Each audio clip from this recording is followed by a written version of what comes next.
ভাৰত আৰু পাকিস্তানৰ সংঘাতৰ মধ্যস্থতাক লৈ সুৰ হলাইছে মাৰ্কিন ৰাষ্ট্ৰপতি ডোনাল্ড ট্ৰাম্পে। ভাৰত পাকিস্তানৰ মধ্যস্থতা কৰা নাছিল বুলি মন্তব্য কৰি ট্ৰাম্পে কলে ভাৰত পাকিস্তানৰ মধ্যস্থতাত সহায় কৰাৰহে কথা। ভাৰত পাকিস্তানৰ সংঘাতৰ মধ্যস্থতাক লৈ বিশ্বজুৰি চৰ্চা চলি থকাৰ মাজতে লুটিবাগৰ মাৰিলে মাৰ্কিন ৰাষ্ট্ৰপতিগৰাকীয়ে। ভাৰতৰ কঠোৰ স্থিতিৰ পাছতে সলনি ডোনাল্ড ট্ৰাম্পৰ স্থিতি।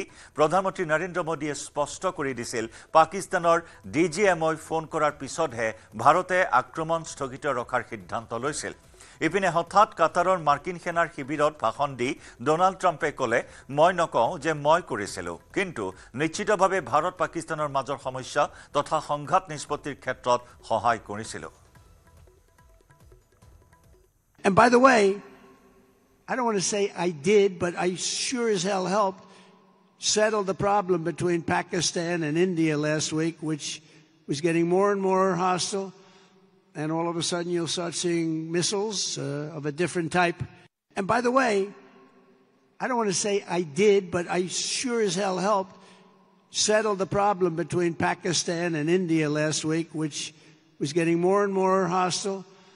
And all of a sudden you'll start seeing missiles of a different type.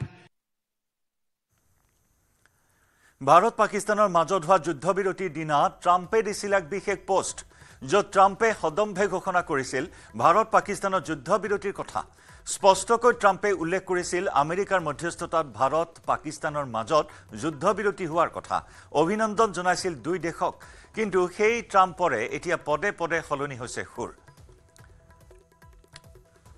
White হাউচতো এক বিশেষ অনুষ্ঠানত ভাষণ প্ৰদান কৰি ডোনাল্ড ট্ৰাম্পে ঘোষণা কৰিছিল যে ট্ৰাম্পে ভাৰত আৰু পাকিস্তানত ব্যৱসায় বাণিজ্য নকৰো বুলি কোৱাৰ বাবেই যুদ্ধবিৰতি সম্ভৱ হৈছিল। তেনেদৰে এক প্ৰকাৰ ক্ৰেডিট খোৱাৰ ধান্দা কৰিছিল ডোনাল্ড ট্ৰাম্পে। আৰু আকৌ হঠাৎ সুৰ সলাই ডোনাল্ড ট্ৰাম্পে কলে যে মধ্যস্থতা কৰা নাছিলো, যুদ্ধবিৰতিত সহায়হে কৰিছিল। ট্ৰাম্পে পূৰ্বে উল্লেখ কৰিছিল যে ভাৰত পাকিস্তানৰ যুদ্ধবিৰতি তেওঁৰ মধ্যস্থতাতে হৈছিল। ভাৰতৰে ভাল ব্যৱসায়ৰ কথা উল্লেখ কৰি ট্ৰাম্পে ভাৰতক যুদ্ধৰ পৰা বিৰত থাকিবলৈ আহ্বান জনোৱাৰ কথা উল্লেখ কৰিছিল। কিন্তু প্ৰধানমন্ত্ৰী মোদীৰ স্পষ্টীকৰণৰ পাছতে সুৰ সলনি হ'ল ট্ৰাম্পৰ।